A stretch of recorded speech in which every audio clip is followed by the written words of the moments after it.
Hello everyone, এই যে দুইটা বড় বড় কাঁঠাল দেখতে পাচ্ছ। আমার মতো কে কে আছো কাঁঠাল খাওয়ার থেকে খোলাটা এত বিরক্তিকর লাগে? এটা হয়তো বা সবারই। তো আটাটাকে আমার খুবই ভয় লাগে, মানে কিছু গ্লাসে লাগে, কিছু প্লেটে লাগে, কিছু হাতে লাগে, উঠতে চাই না। তো যাই হোক, যতই তেল দিই না কেন হাতে, তারপরে যেন আটা লেগে থাকে। তো আজকে যেহেতু বাসায় সবাই আসছে, এখানে দুইটা কাঁঠালের মধ্যে এই বড় কাঁঠালটা আমার এক মামি শাশুড়ি এনেছেন এখন বাসায়।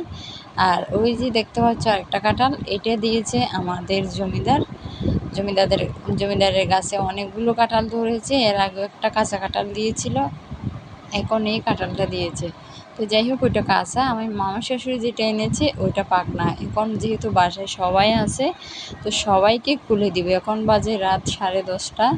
ভাত খাওয়ার প্রিপারেশন না নিয়ে এই কাঁঠালটা ভেঙে এখন সবাইকে দিব। তো সবাই মিলে খাওয়ার মজাটা আসলে অন্যরকম।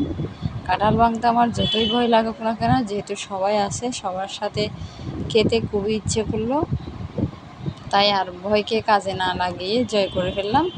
এই যে কাঁঠালগুলো খুলতে লেগে এতটা ভালো লাগতেছিল, প্রত্যেকটা কোয়া খুবই সুন্দর ছিল, আর খেতে এতটা মিষ্টি ছিল যে বলার বাহিরে। তো খুব আনন্দের সাথে খুলতেছিলাম আমি।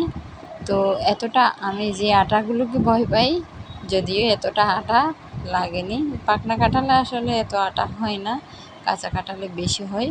তো যাই হোক, কেমন লাগলো অবশ্যই জানিও। আর কোয়াগুলো আমি তোমাদেরকে দেখাচ্ছি, প্রত্যেকটা কোয়া খুবই সুন্দর ছিল, আর খেতে অতুলনীয়, এতটা মিষ্টি ছিল যে বলার বাহিরে।